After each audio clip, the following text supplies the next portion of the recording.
Mateus capítulo 22. A parábola do banquete de casamento. Jesus lhes contou outras parábolas. Disse ele: O reino dos céus pode ser ilustrado com a história de um rei que prepara um grande banquete de casamento para seu filho. Quando o banquete estava pronto, o rei enviou seus servos para avisar os convidados, mas todos se recusaram a vir. Então ele enviou outros servos para lhes dizer: Já preparei o banquete, os bois e os novilhos gordos foram abatidos, e tudo está pronto. Venham para a festa, mas os convidados não lhes deram atenção e foram embora. Um para sua fazenda, outro para seus negócios, outros ainda agarraram os mensageiros, os insultaram e os mataram. O rei ficou furioso e enviou seu exército para destruir os assassinos e queimar a cidade deles. Disse a seus servos: O banquete de casamento está pronto e meus convidados não são dignos dessa honra. Agora saiam pelas esquinas e convidem todos os que vocês encontrarem.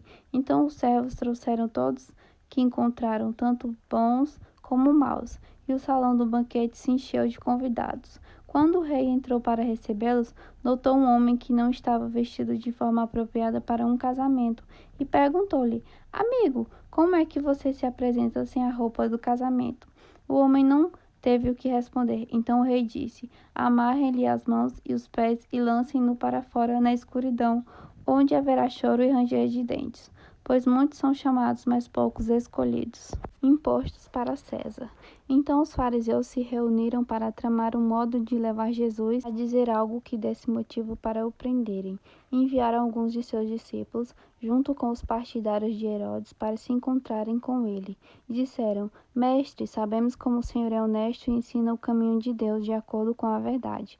É imparcial e não demonstra favoritismo. Agora, diga-nos o que o Senhor pensa a respeito disto. É certo pagar impostos a César ou não? Jesus, porém, sabia de sua má intenção e disse: Hipócritas, por que vocês tentam me apanhar numa armadilha? Mostrem-me a moeda usada para pagar o imposto. Quando lhe deram uma moeda de prata, ele disse: De quem são a imagem e o título nela gravados? De César, responderam. Então deem a César o que pertence a César, e deem a Deus o que pertence a Deus, disse ele. Sua resposta os deixou admirados e eles foram embora. Discussão sobre a ressurreição dos mortos. No mesmo dia, vieram a Jesus alguns saduceus, líderes religiosos que afirmam não haver ressurreição dos mortos, e perguntaram: Mestre, Moisés disse: se um homem morrer sem deixar filhos, o irmão dele deve se casar com a viúva e ter um filho, que dará continuidade ao nome do irmão. Numa família havia 7 irmãos. O mais velho se casou e morreu sem deixar filhos, de modo que seu irmão se casou com a viúva. O segundo irmão também morreu, e o terceiro irmão se casou com ela, e assim por diante, até o 7º irmão. Por fim, a mulher também morreu.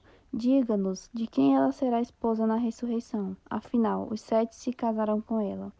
Jesus respondeu: O erro de vocês está em não conhecerem as Escrituras nem o poder de Deus, pois, quando os mortos ressuscitarem, não se casarão nem se darão em casamento. Nesse sentido, serão como os anjos do céu. Agora, quanto a haver ressurreição dos mortos, vocês não leram a esse respeito nas Escrituras? Deus disse: Eu sou o Deus de Abraão, o Deus de Isaque e o Deus de Jacó. Portanto, ele é o Deus dos vivos e não dos mortos. Quando as multidões o ouviram, ficaram admirados com seu ensino. O mandamento mais importante. Sabendo os fariseus que Jesus tinha calado os saduceus com essa resposta, reuniram-se novamente para interrogá-los. Um deles, especialista na lei, tentou apanhá-lo numa armadilha com a seguinte pergunta: Mestre, qual é o mandamento mais importante da lei de Moisés? Jesus respondeu: Ame o Senhor seu Deus e de todo o seu coração, de toda a sua alma e de toda a sua mente. Este é o primeiro e o maior mandamento. O segundo é igualmente importante: ame o seu próximo como a si mesmo. Toda a lei e todas as exigências dos profetas se baseiam nesses 2 mandamentos. De quem o Cristo é filho? Então, rodeado pelos fariseus, Jesus lhes fez a segunda pergunta: O que vocês pensam do Cristo? De quem ele é filho? Eles responderam: É filho de Davi. Jesus perguntou: Então por que Davi, falando por meio do Espírito, chama o Cristo de meu Senhor? Pois Davi disse: O Senhor disse ao meu Senhor: Sente-se no lugar de honra à minha direita, até que eu humilhe seus inimigos debaixo de seus pés. Portanto, se Davi chamou Cristo de meu Senhor, como ele pode ser filho de Davi? Ninguém conseguiu responder e depois disso não se atreveram a lhe fazer mais perguntas.